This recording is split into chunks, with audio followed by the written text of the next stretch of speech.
Hi everyone.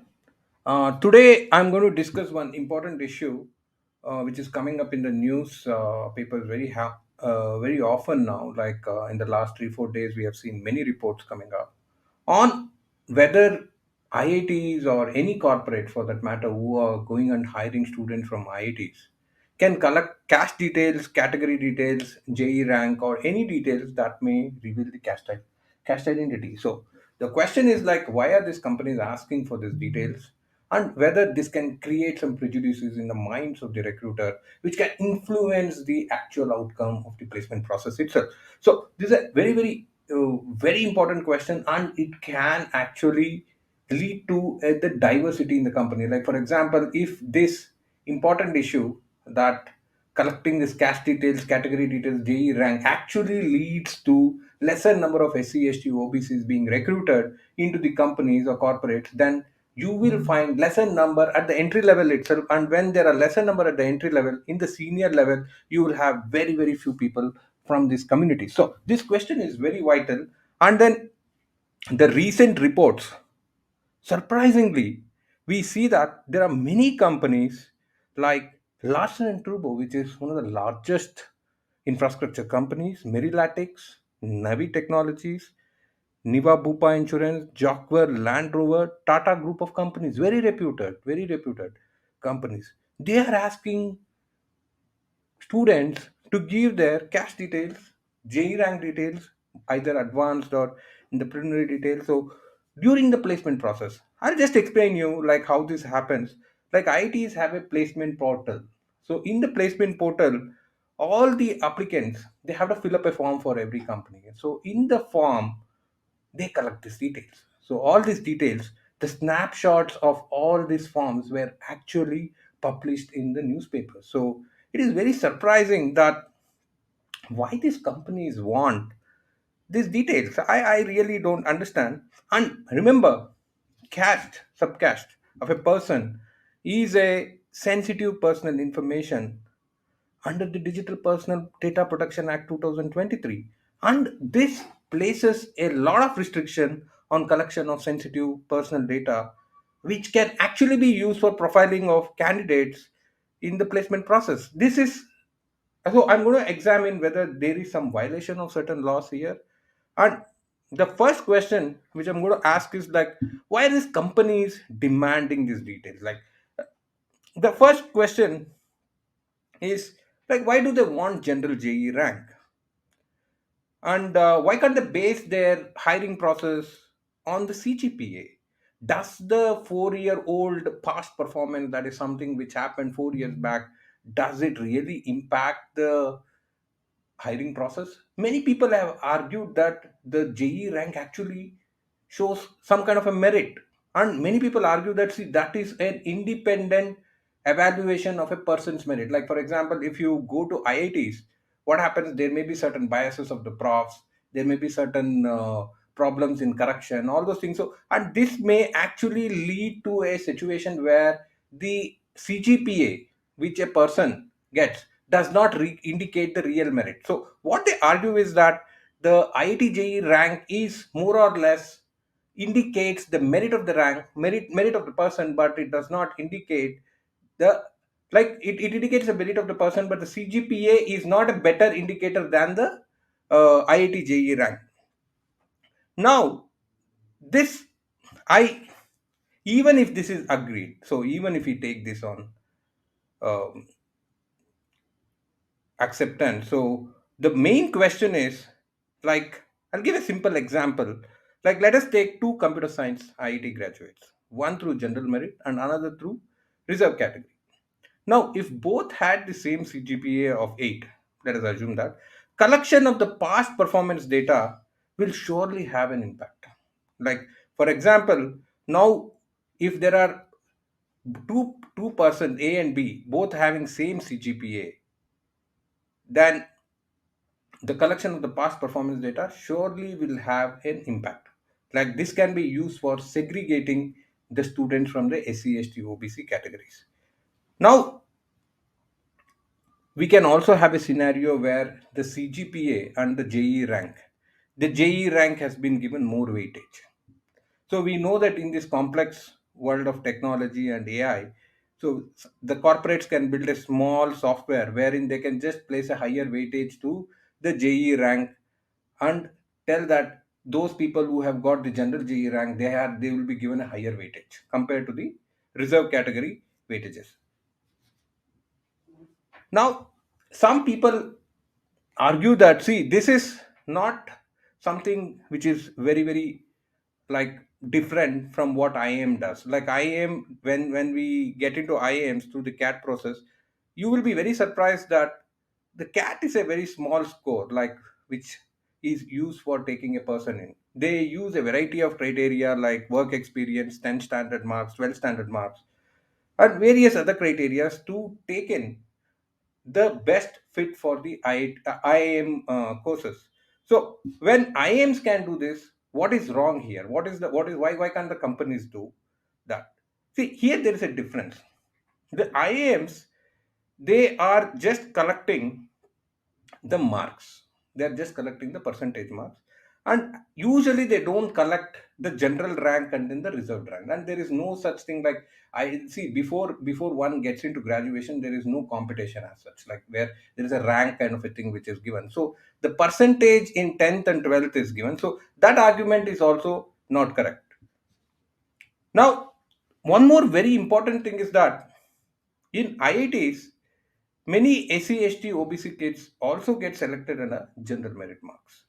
So if they collect the JE rank, it is okay. So they will be that aspect will be captured. But only if they collect the category ranks, category details, that is SC, ST, OBC, without collecting the JE rank, then it will affect those people, SC, ST, OBC people who have got selected under the regular general merit category. See, last year we noticed that a substantially a large number of students from the SC, ST, OBC categories have actually got selected in the general merit category. So this is a very welcome thing. And if the companies are just taking the JE, they're taking the category details alone, but not the JE rank details.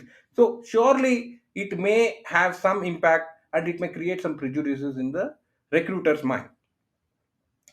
See, now whether this is illegal, so that is very important question which we have to answer. So we need to look at Article 15(1) of the Constitution, which clearly prohibits discrimination on grounds of religion, race, caste, sex, or place or birth, except some beneficial provisions are inserted there where it can be, like this discrimination can happen through reservation or affirmative action to SC, ST, OBC students. Now, let us assume these companies are collecting this caste details or JE rank details to increase diversity in organization, like providing more employment to OPC kids, providing more employment to SC, ST kids. Yes, then this is allowable. There is nothing wrong in this. So it is actually a good practice to increase diversity by collecting category details and then the JE rank details. But on the other hand, if these details are collected for segregating candidates and then separating out these candidates from the merit list, then we have a serious issue. Then we have a really serious issue. It is in this background that many candidates from SC, ST, OBCs who have decent CGPA are actually apprehensive of the placement process on why these category details are required, why the JE ranks are required, and this is a very important thing. And then I agree that, like, I think ideally these companies, only if they want to improve the diversity, they should collect this information, not otherwise. And I'm telling you, if a study is done and if the companies have collected these details and it is found out that 90% of them are from general merit, then it is very clear that they have used this data to segregate candidates, and that may not be completely allowable under our constitution. So now the second question which I want to address is can these companies or even IITs allow this collection of sensitive personal information through their portal without consent? Like like see, there is a Digital Personal Data Protection Act 2023 which is passed, and there is a section 2 bracket t 2t which almost places this personal information, sensitive information like caste, subcaste under personal information. So these are all personal information, and IITs, IIMs, being government organization, have to adhere to protection of this personal information, and even companies they have to adhere to this. Now you must remember that whatever information you are providing now, this is not going to be the end of it. See, everybody should know that now in corporate world there is a culture of collection of data from various point third party sources, and whenever you enter and exit for background checks and cross verification, there are companies which collect a lot of data from various companies. So when this so ideally what happens is that it can happen that when this entry level collection of caste category details have been collected by few companies at the beginning stage, that actually can go into some background check verification company databases, and then they can be there, and they can actually influence the future hiring too. Like for example, let us take an SC OBC kid who has got into a good company. After 2 years he does not like that company and he wants to have a better job.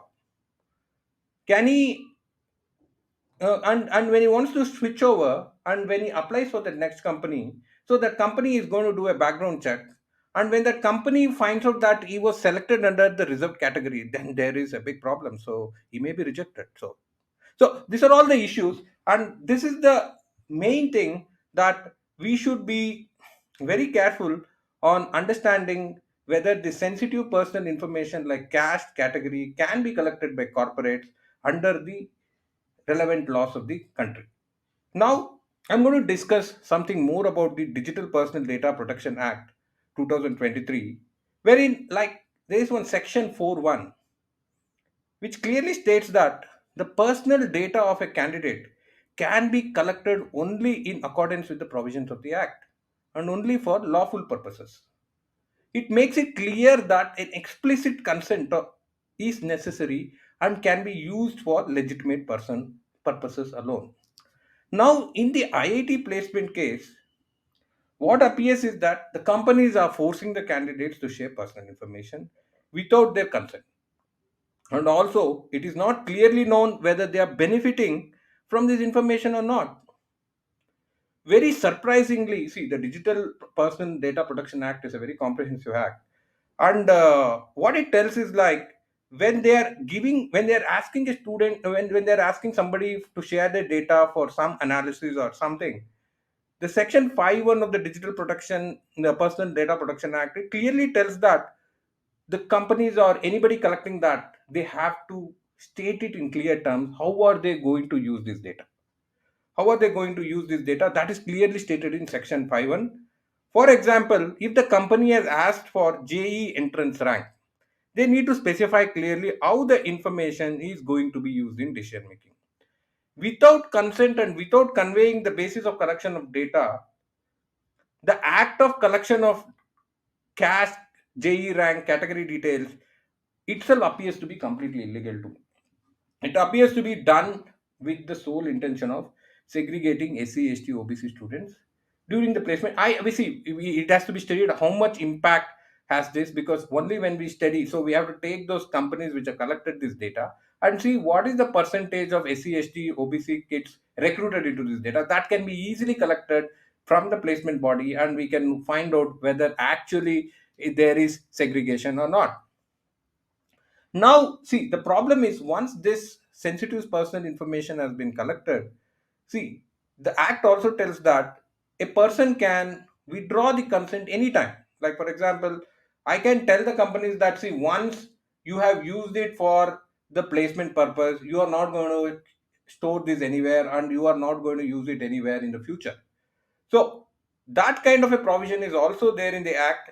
And now see that is where I'm telling, see, all these provisions of this Digital Personal Data Protection Act 2023 is actually violated when this data is collected. That is details, the caste details, category details, JE rank, all these things ideally should not be collected through the portals. It's a sad thing actually. Now the next question is this, whether this caste detail collection, the category details collection, the JE rank collection, does this amount to segregation? And whether it amounts to untouchability under the various provisions of the Constitution. Now, I have been talking about this like it is very easy to write off the performance of SC, ST, OBC on pretext of merit. The negation of the competence, the IQ, the belief value system of Dalits and Adivasi students using merit is all pervasive. And there are multiple examples where their merit is just negated for nothing. So, just using that they are from the Dalit community or the Adivasi communities. Now, I looked into some cases, and surprisingly, there are some very, very good cases in the Supreme Court. So, where it talks about a very interesting case, which I'm going to talk is like whether intellectual segregation is possible in schools. Like, for example, can you have separate classes of high performers and duds, like, for example, completely low performers in school?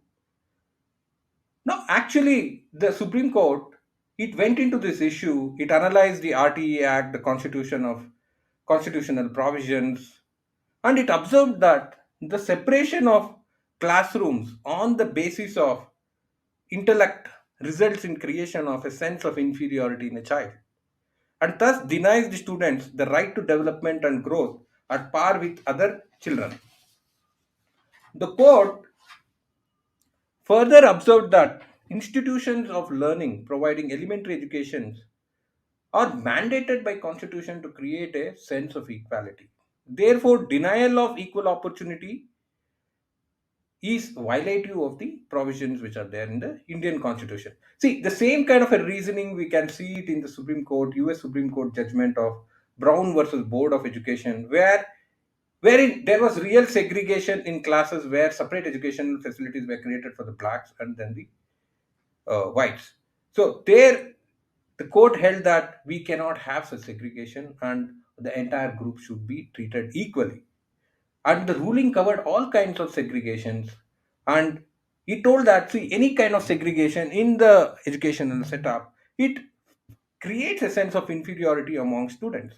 Now you think of this, what may happen on the psychological impact on the segregated students. See, now these kids who are in the fourth year, they may go in and join some companies, but now there are third year students, fourth second year student, first year students. So now when they come to know that see their effort, how much ever effort you put in, you are going to be selected only based on caste.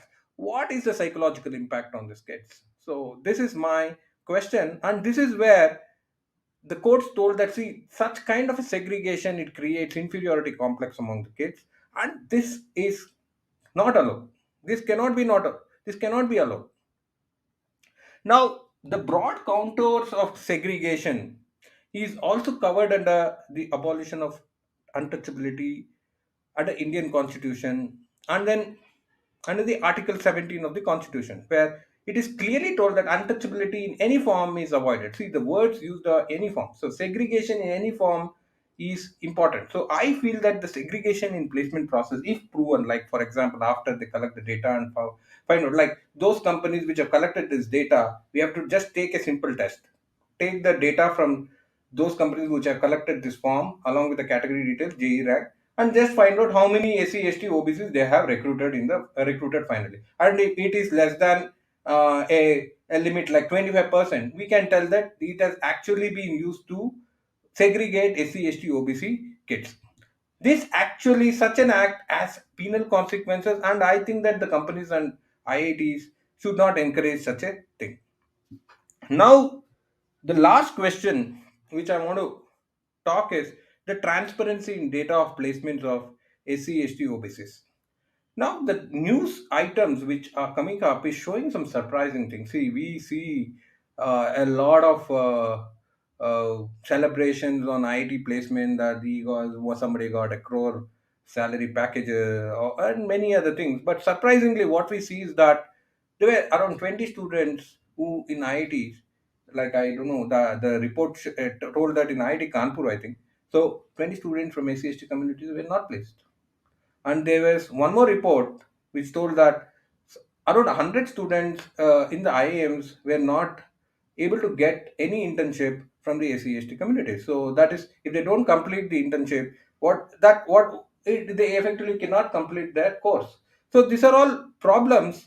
And then why this is happening? So we need to have a comprehensive system of transparency of data of placement of SC/ST OBCs. That is, whether SC/ST OBCs who are securing ACGPA of 8 are being placed at the same level when compared to general merit students getting 8.